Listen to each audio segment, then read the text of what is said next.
Hi, welcome. This is Dr. John DeMartini. This is one of the most amazing and inspiring shows that you can listen into. If you want to be on the edge of your seats, if you want to open up your heart, if you want to expand your mind, and you want to meet incredible people, stay tuned because you're just about to experience a transformative radio show that will change your life. And you're listening to the Dr. Pat Show that's coming up right next.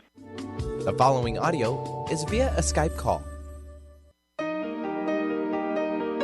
Welcome to the Dr. Pat Show. Talk radio to thrive by. Powerful, inspiring, and coming to you live, bringing you stories of people like you and me busting through and living life full out. Get ready to dare to wonder what your life would be like if you knew you could not fail.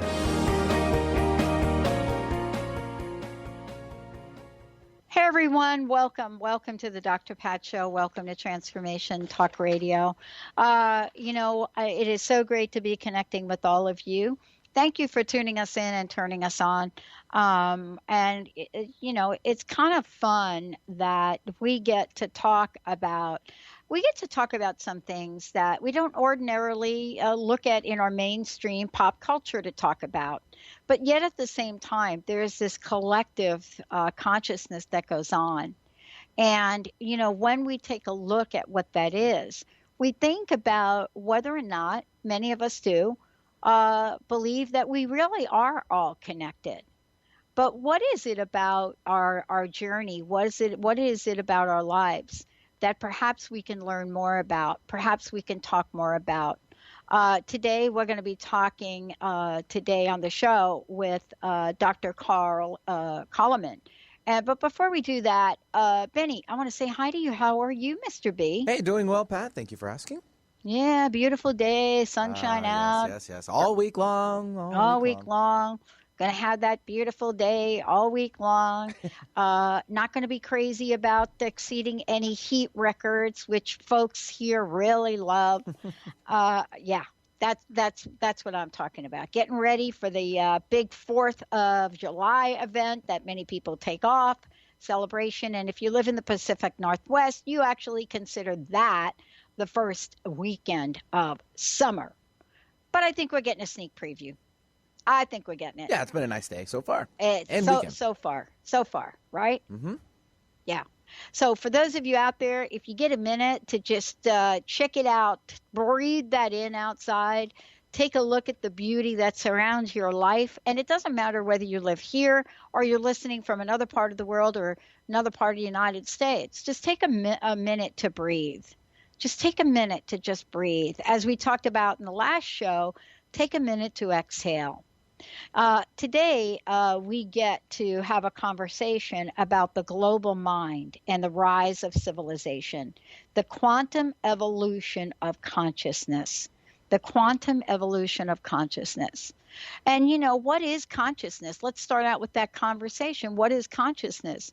Well, if you're here and you're talking with my guest today, you're talking with someone that as a young individual, his main interest was in the humanities and the history.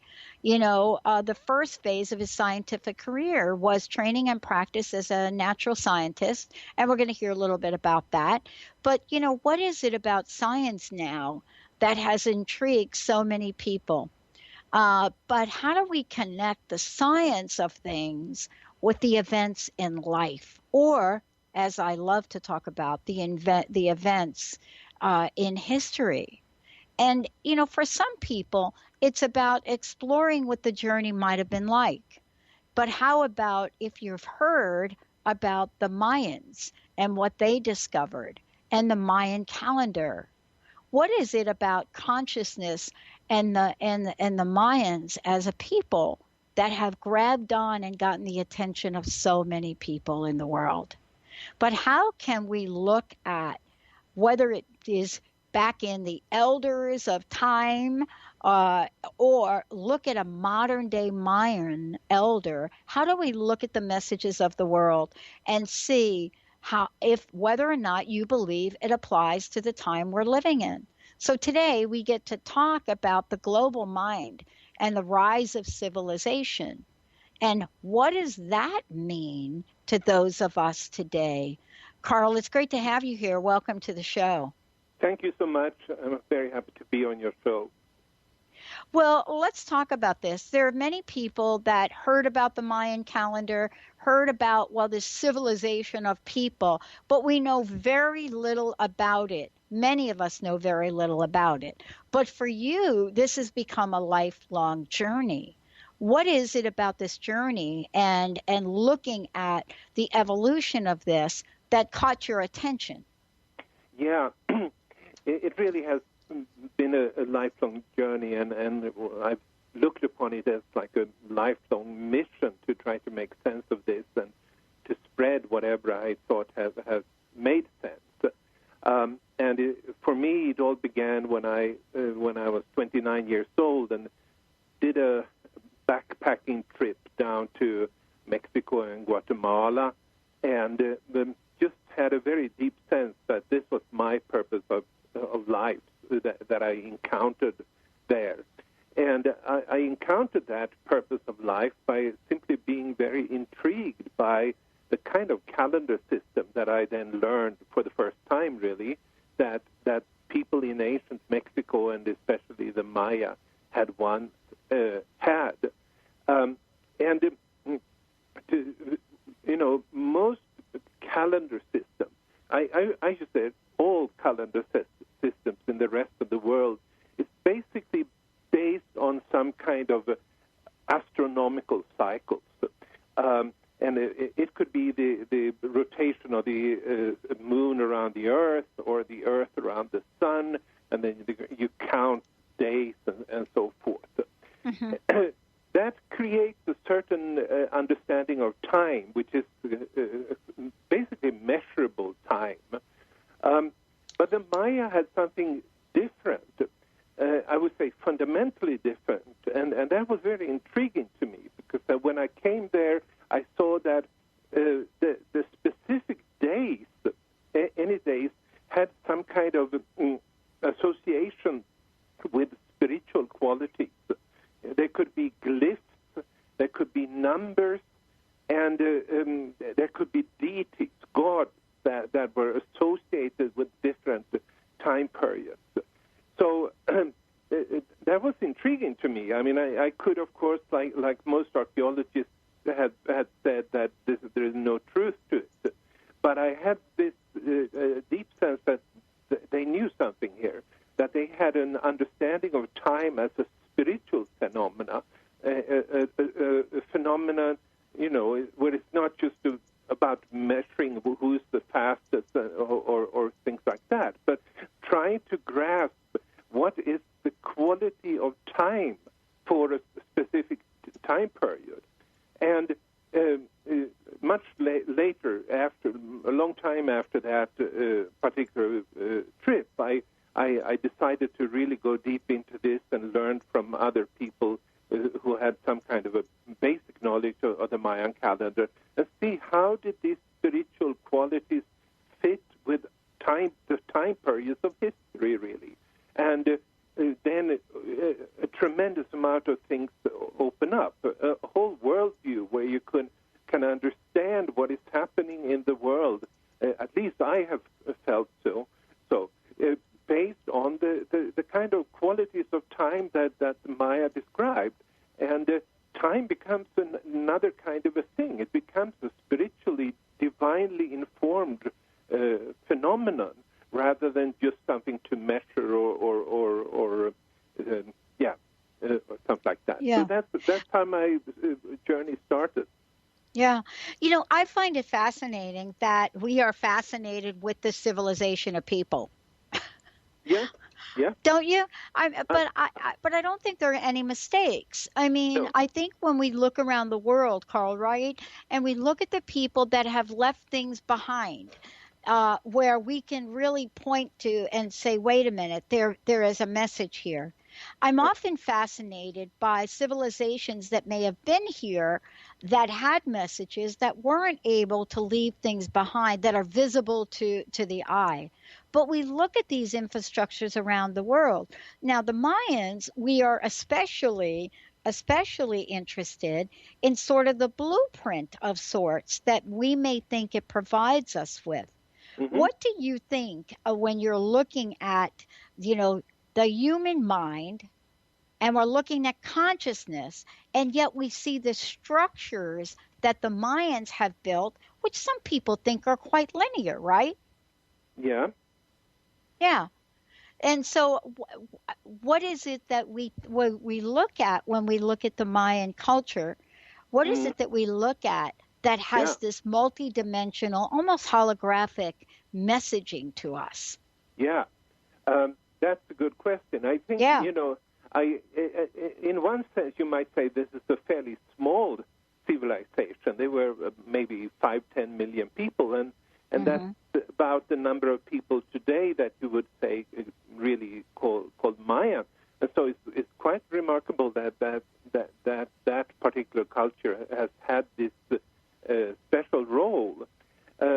Another way of looking at it is that this was the only culture in pre-Columbian America that had a system of writing. It was, in other words, it was like the Greek of the Americas, a very advanced intellectual civilization in that sense.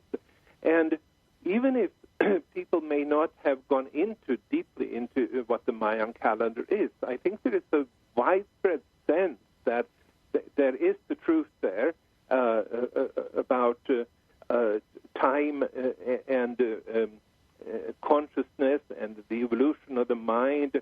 That's there. People know that, I think, even those that have not chosen to really go into it deeply. And there's so many things to say about it, but I mean, you mentioned multidimensionality and holograms and so forth, and it's I would like to say then that the Mayan calendar describes how we download different kind of holograms in different eras.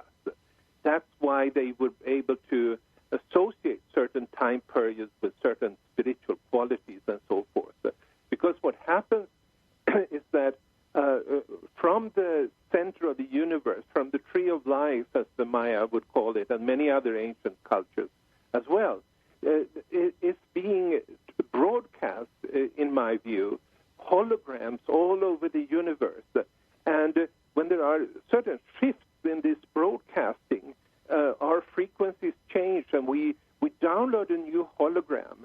And it's like we really walk around, unbeknownst to us, for the very most part, enveloped in these kind of holograms.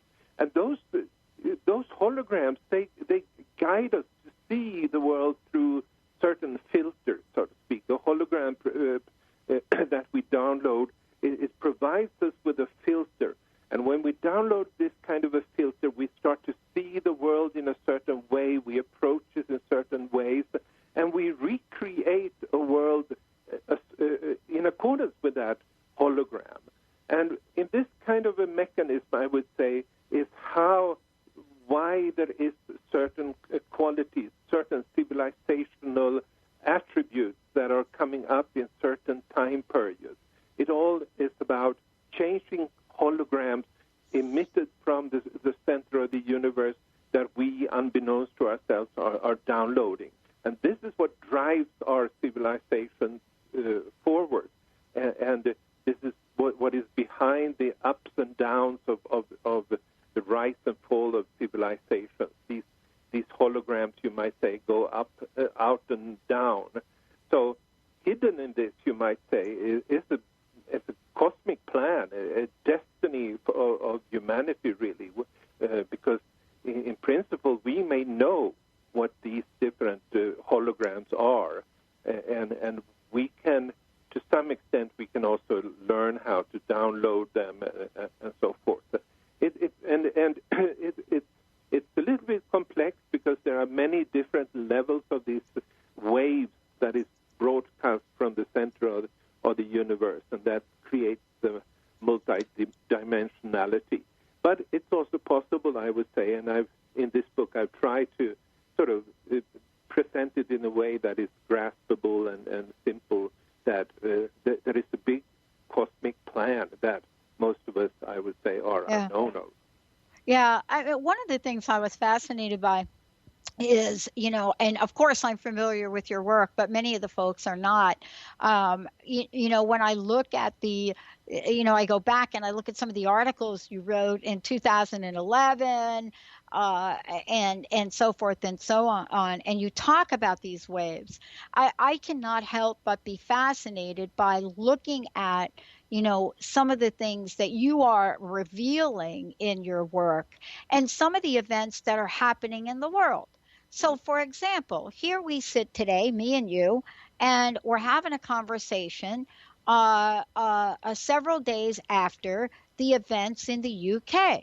Mm-hmm. Events that many people, some predicted, some didn't predict, but those events, when we look at the Mayan calendar, when we look at, some people predicted this from a zodiac and astrology point of view, there are indicators that talk about a change. Now, is it a change in consciousness? And I would love for you to talk about this for a little bit in the book, because many people said, the Mayan calendar, here's what happened, but it didn't really happen. And you go on to talk about this in different ways. You talk about waves, and I'd like to know the relationship between the waves that you're referring to and consciousness and evolution. Mm-hmm. Yes. When it comes to the word consciousness, you raised the question to begin with, what is consciousness? Yes.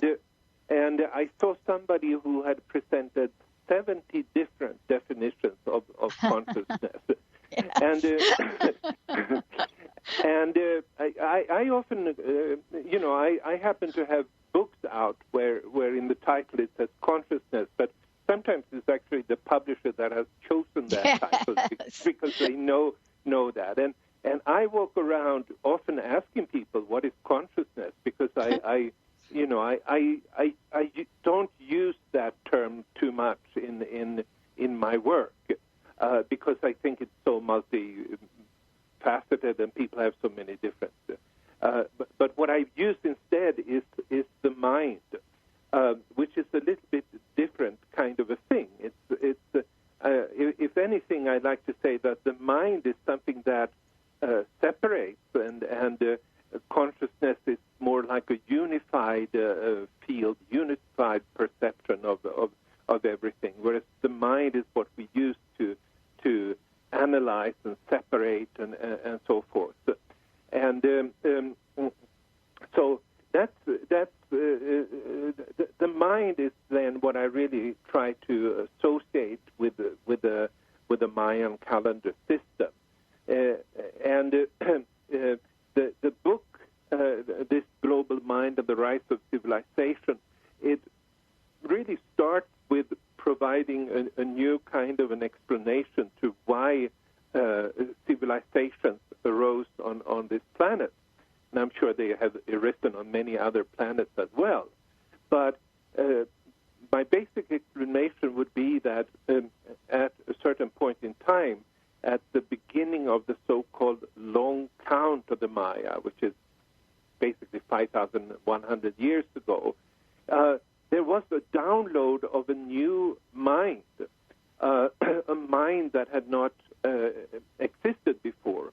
And in the Mayan inscriptions, I think they are saying basically that the whole globe, the whole planet, was then separated in, mentally speaking, so to speak, in different sections.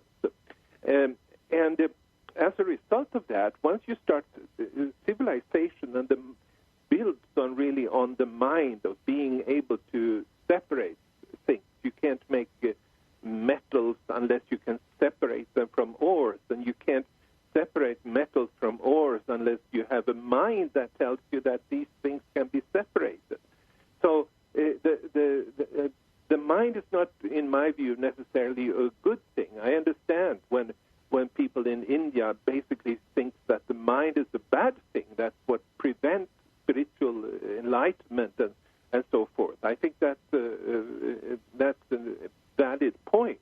But nonetheless, the mind is something that develops technology,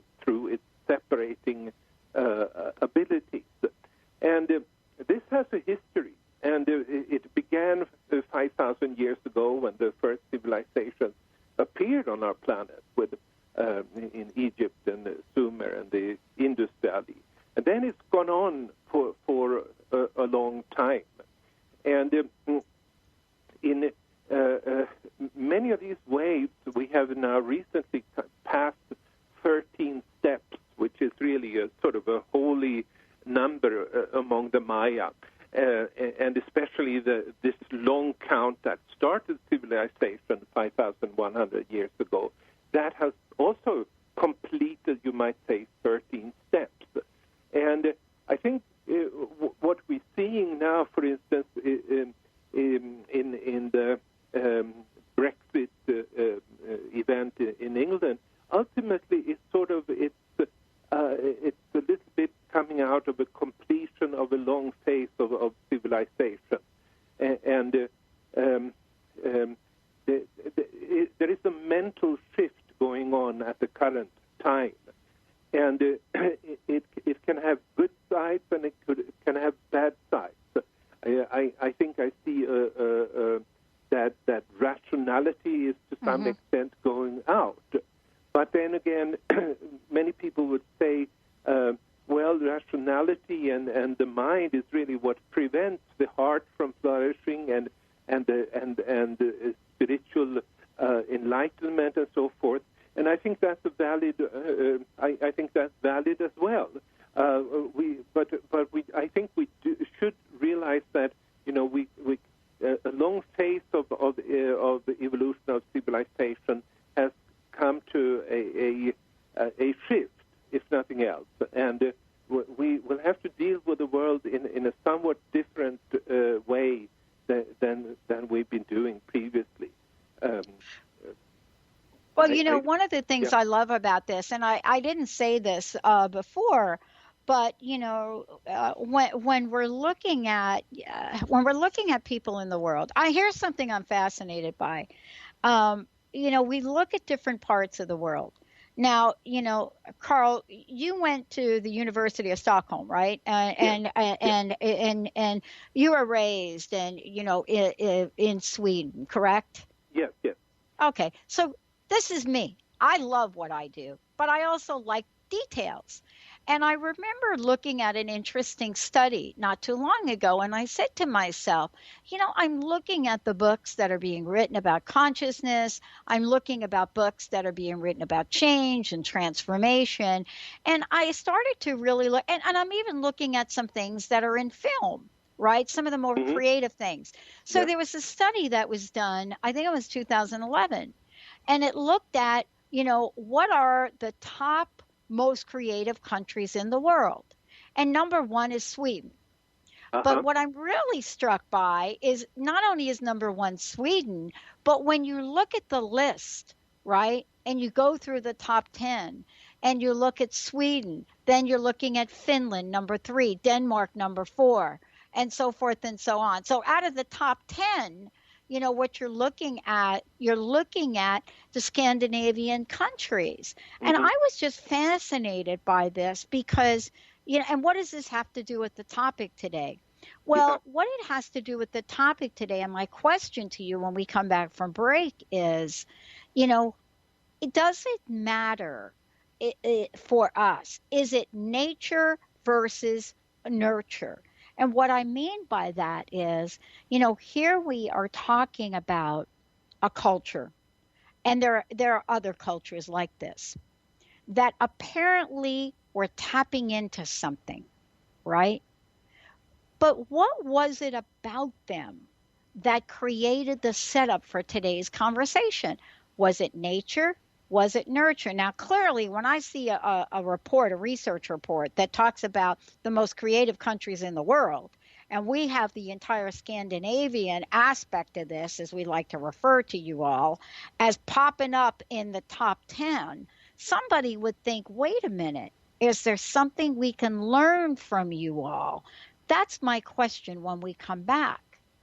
Is there something we can learn from the Maya? Is there something we could learn that we're not really willing to explore or look at because perhaps this particular culture is from a part of the world we have some thoughts about. Let's take a short break, everybody. When we come back, we're going to hear from Carl about that. We're going to tell you how you can get a copy of the book. Fascinating book. Fascinating. I mean, I could go on for hours with him. When we come back, he's going to take us on a journey. Is it nature or nurture? What part of this can we be part of? Is there something for us to learn? And do we actually have to be from Sweden to get it? Stay tuned. We'll be right back.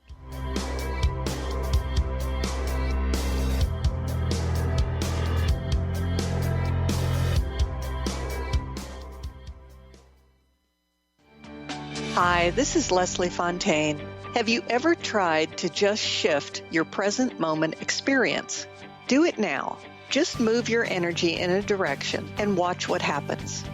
Often we panic at the blocks that come up and we just stop. But today, try not to do that. Continue from your heart or solar plexus to shift in that new direction, whether it's in the middle of an argument, in the middle of some depression you're feeling, or some discouragement. What happens for you as you do that? The opportunities are amazing. Just hold that space. If you're ready to shift into your best life, visit me at lesliefontaine.com and let's talk about unfolding all that you want to be, do, and have. You'll find sessions, classes, audio products, all to help remove the blocks and move you into your potential. And listen to my show, Sheer Alchemy, on Transformation Talk Radio, Wednesdays at 10 Pacific and 1 Eastern. Francine Vale is a being of light. She believes that all people of planet Earth are as well. As co-host of the Angel Healer radio show, Francine teaches you heart-centered ways to manifest healing on your own behalf and how to integrate love more fully into your daily life. Connect with your angels as you find your life flowing with ease and harmony. Walk the path of light with Francine and Dr. Pat Basili every month on TransformationTalkRadio.com. Sky Siegel co-hosts one of today's most popular psychic shows, Angels and Answers, with Artie Hoffman, as she communicates healing messages from the spirit world. These messages can be astounding, enlightening, and life-changing. Born with the God-given talent of inner guidance and the amazing ability to heal, Sky has healed thousands of people. Schedule a reading with Sky now. Call 908-500-1474 and visit skyofangels.com.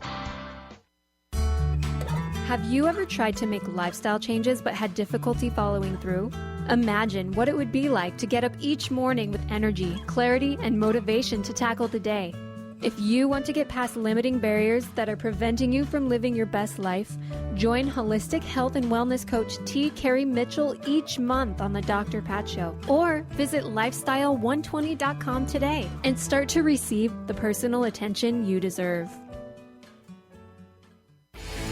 Get into it for 2016.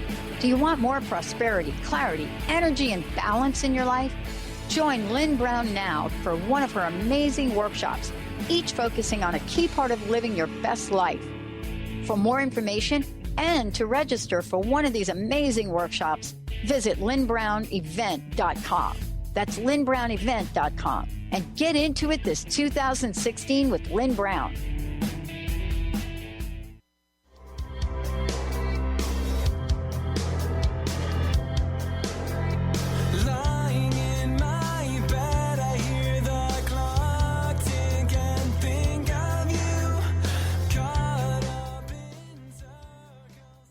Hi, everyone. It's so great to be connecting with all of you. I am so thrilled to be talking with Carl about the book, and we're going to give you a lot of information. Before we jump ahead here, I would love for you to tell folks how they can find out more about you and how they can get a copy of the book. Because, you know, the articles that I was referring to, folks can actually, there's a link on your website that will take people to, you know, the old website and the old articles. But those are right there as well. And a lot of this is talked about. But most importantly, please tell folks how they can find out more about you and how they can get a copy of the book. Yeah, okay. So my main website is called Calleman.com, which is CALLEMAN.com. And my book is available through all the bookstores and Amazon and distributors like that. And it's called the Global Mind and the Rise of Civilization, and it was published about a month ago by Yes, and for those of you, I just want you to know the book. The name of the book is "The Global Mind and the Rise of Civilization." Of course, you can go to the website and find out more about Dr. Carl for sure. And just so you know, there are other things that he has on the website. If you check out his books and his courses, you'll be able to find out what he's up to, how all of this works. And then I was referring to some of the articles today in the show. If you click on articles, archived articles, there's certainly some of this information there for you to take a look at. And Carl, thank you for today. I've got to ask you this question because I did mention the UK and what happened in the UK, and many people might think, oh, okay, yeah, that just is like one event. But I am fascinated by the many things that have happened since we started to outright talk about the Mayan calendar and the culture and how events are actually unfolding in our lives today.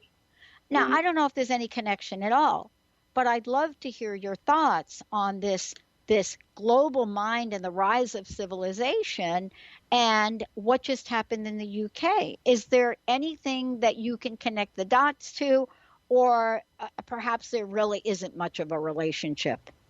Well, I would say there's a tremendous amount of things you can connect the dots to, but I think what you maybe not everyone is aware of is that whenever you introduce the Mayan calendar into your thinking, you're taking a much broader, more long-term perspective of things. And I think, but I'm also convinced that in order to, for instance, understand the Brexit, you will have to take this kind of a long-term perspective. The Mayan long-term perspective is about how the mind has changed over time, and to try to put this event in a perspective in the Mayan calendar, so to speak, is that basically there is the Mayan calendar describes wave movements. There will be peaks and there are valleys. I usually refer to them as days and nights in a process of evolution. These waves are very much like electromagnetic waves or gravitational waves.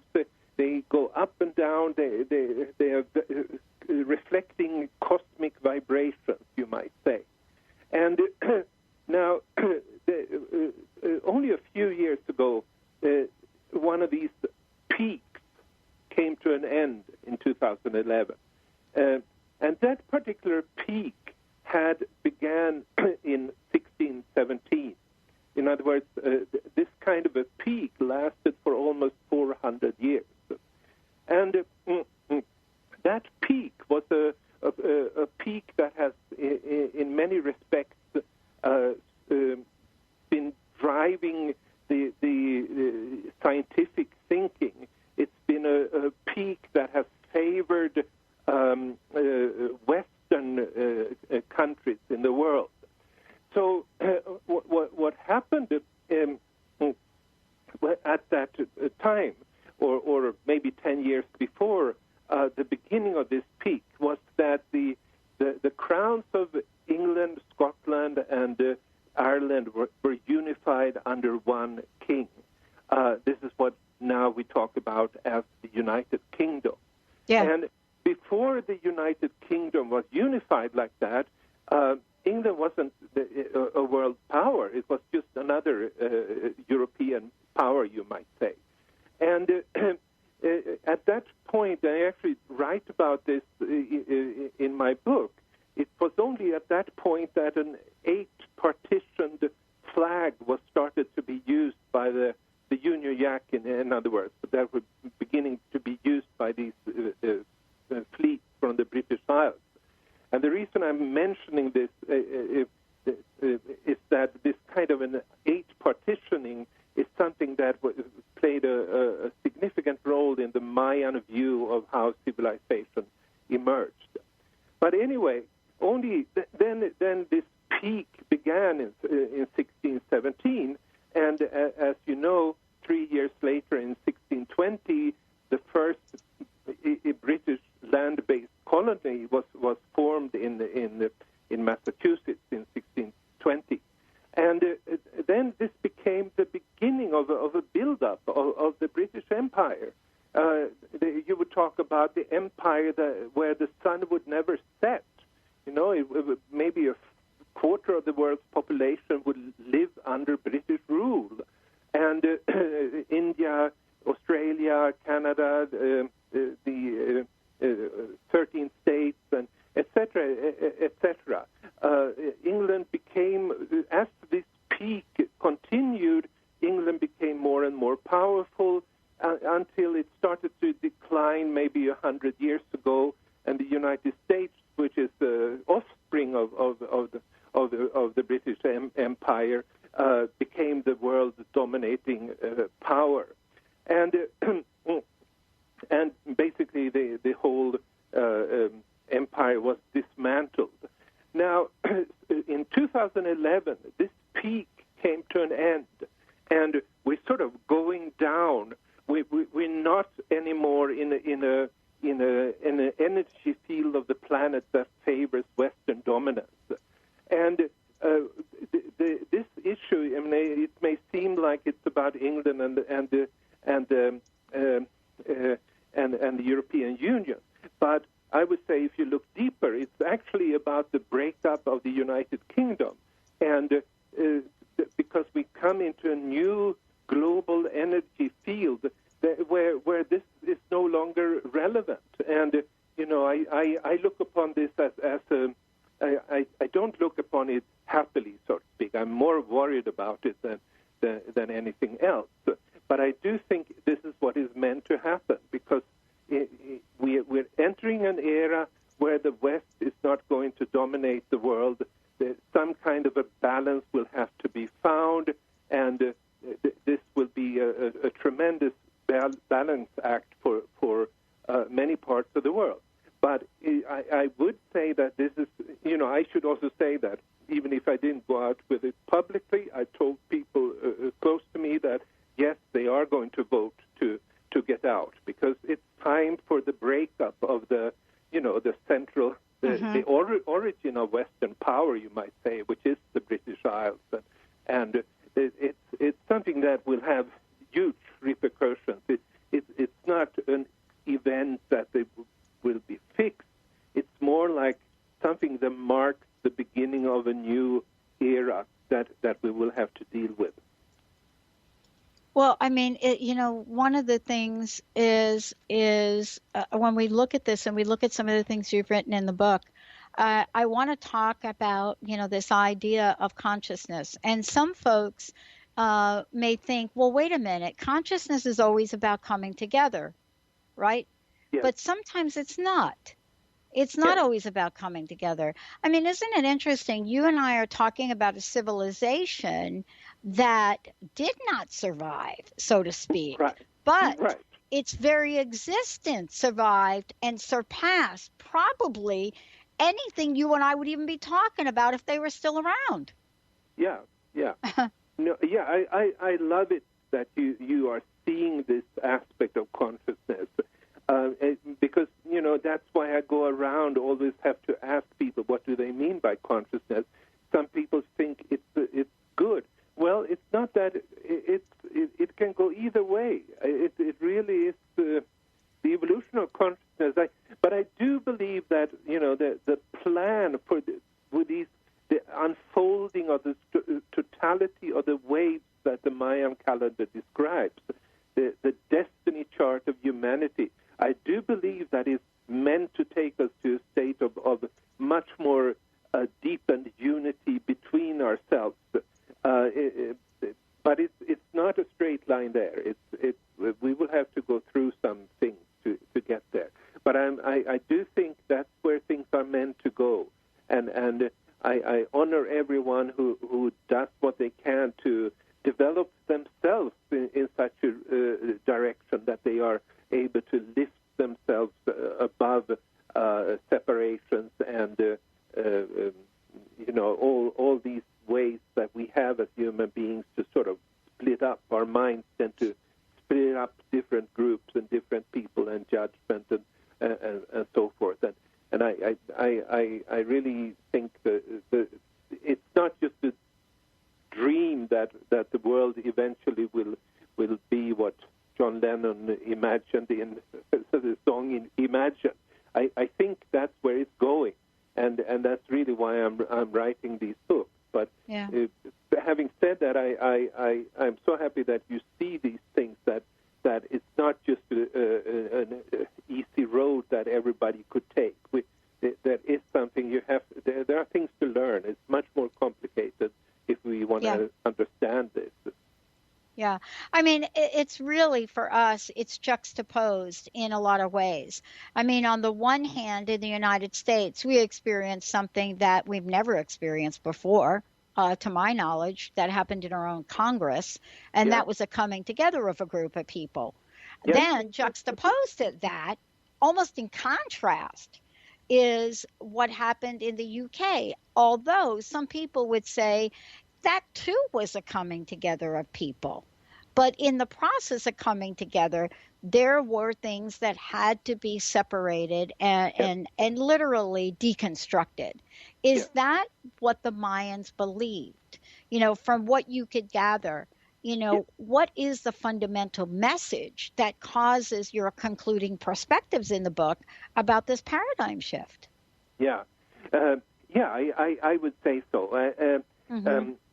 I perfectly. I think you're right on when you point to this event in the U.S. Congress as something really sort of honoring human life and coming together and being courageous, and the breakup of the Great Britain, which I'm already starting to talk about, even if it hasn't happened.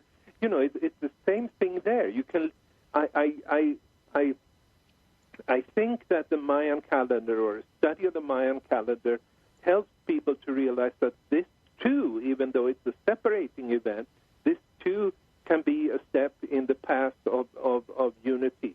It's just not the immediate consequence may not be that. And sometimes the separations have to happen in order for unity to take place on a higher level. We don't know, going back to the Maya, we don't really know what they believed. No. All we know, there was so much talk a couple of years ago, the world will come to an end, the Maya said, and so forth. And mostly of those things were just made up. They had no foundation in Mayan text or anything like that. But there was one inscription. It's called the Tortuguero Monument number 6, that speaks of what will happen at this shift that we just now went through.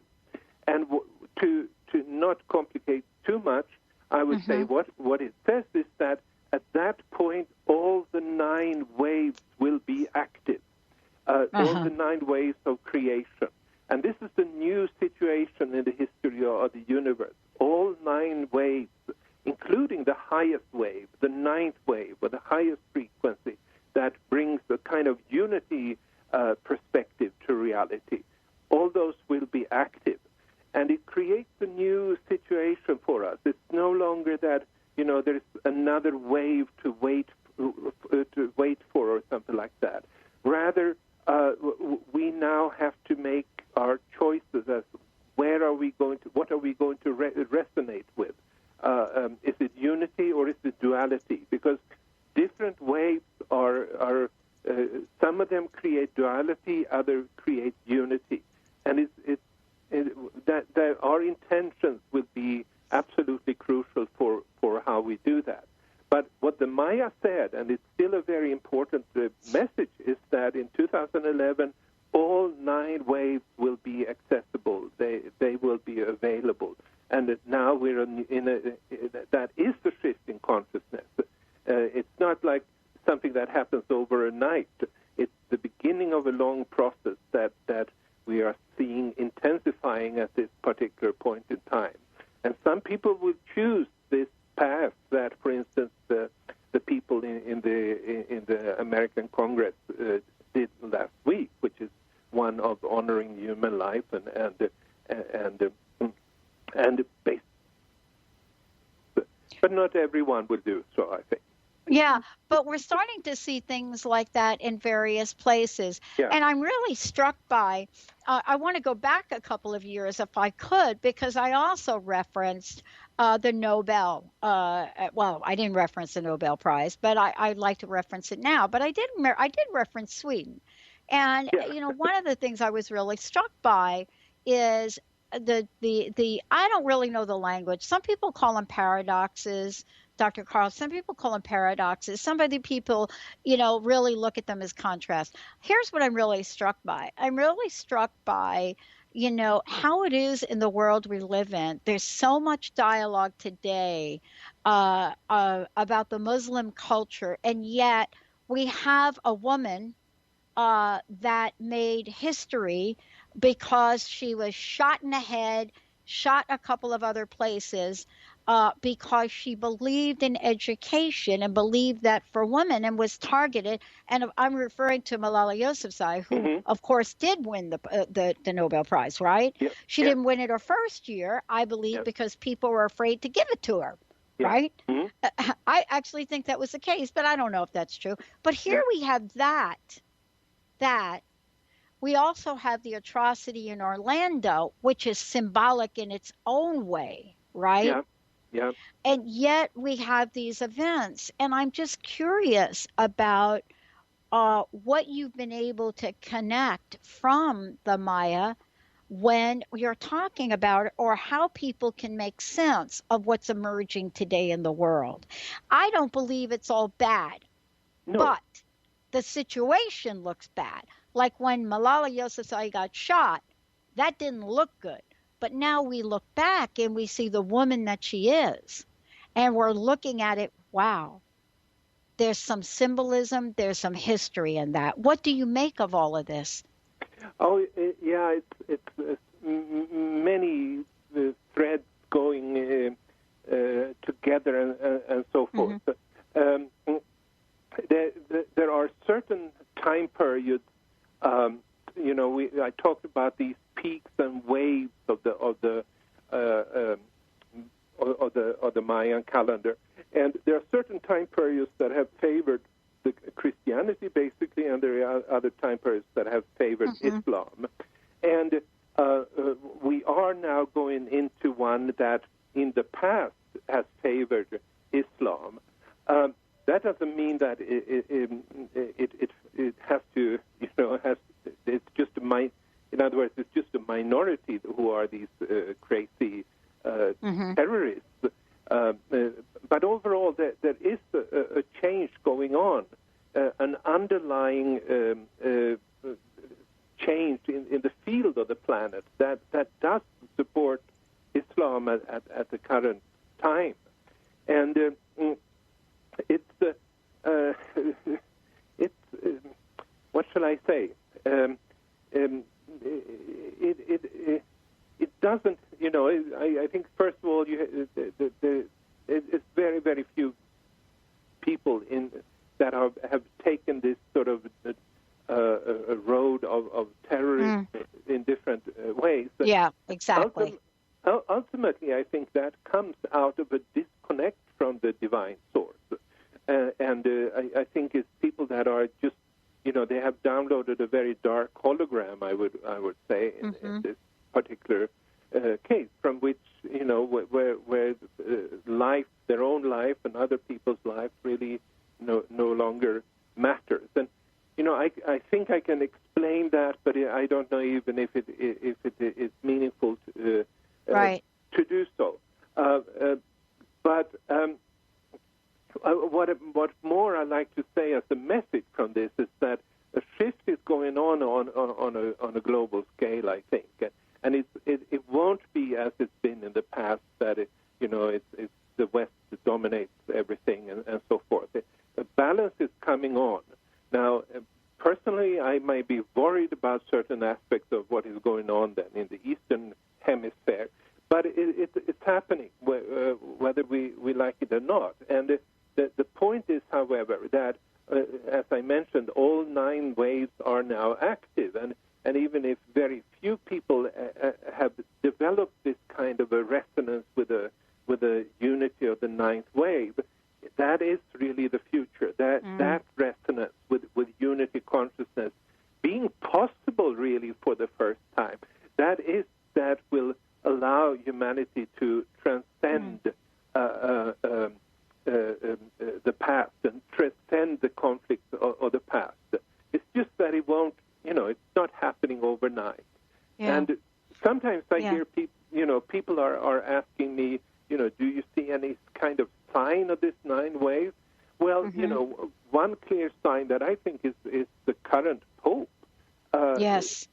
Who probably for the first Pope. I mean, I'm not Christian in that. No, sense, but you're right. Whatever you're going to say, he's the first Pope. Whatever you're about to say, I would say he's pretty much the first. Yeah. He's the first Pope. He's the first Pope worthy of the name, and he was elected only 3 years ago. He's a product of this new energy, and he paves the paves the way for a tremendous amount of other things. And we can choose to look at the kind of opening that he has created, or we can choose to see all the negative sides. Right. I'm not saying that we should deny any aspects of reality, but we should see this. It's for the first time. This is 266 popes have preceded him, and I would say here we have one who really, as much as I can tell, really professes the Christian message in a very honest and a very brave way. Well, I mean, and that leads us kind of to a great conclusion for the show, and one that, sometimes it is a controversy of things that will bring us to a creative element of design. My stepmom used to always say to us, is she always worried about us as kids when we got silent. She always worried about us as children when we got silent. She was always very suspicious of how we were. But she always loved, even in the heated argument, she always loved that. And I asked her why later on in life, Carl. I said, "Why, Mom, why did you like that? Why did you always smile when we were like that?" She said, "Because it showed me you were alive." Yeah. And I don't know if the Mayans feel like that or if that's part of the conversation, but there is an aliveness, I think, to the world today. Yeah. That's beautiful. Yeah. Carl, thank you for so much today. Again, we have about a minute or so. I'd like to ask you your personal message, and please give out your website. This is a fabulous book. Fabulous book. Yeah. Well, my message is that the Mayan calendar describes how different waves are creating the universe that are emitted from the center of the universe, the tree of life. And quite recently, in 2011, the highest of these waves, the 9th wave, was activated. And what that means is that a completely new possibility is created for humanity to reach a higher state of consciousness where we see that everything is connected, and that where we work to bring connections rather than separations. And the fact that this is a wave that was recently activated and will not disappear, I emphasize that, it won't disappear, means that is the direction the world is going. It's going towards seeing the connection. It's going to unity of all things living. And the way there may be very difficult, but there is no reversal of this trend. It stays there. Wow. Well, thank you, Carl. I love this. For more about Carl, the global mind and the rise of civilization, this book is jam-packed. We could have spent 4 hours on this. Hey, everybody, stay tuned. Another hour on Transformation Talk Radio coming up. Put me down upon my knees.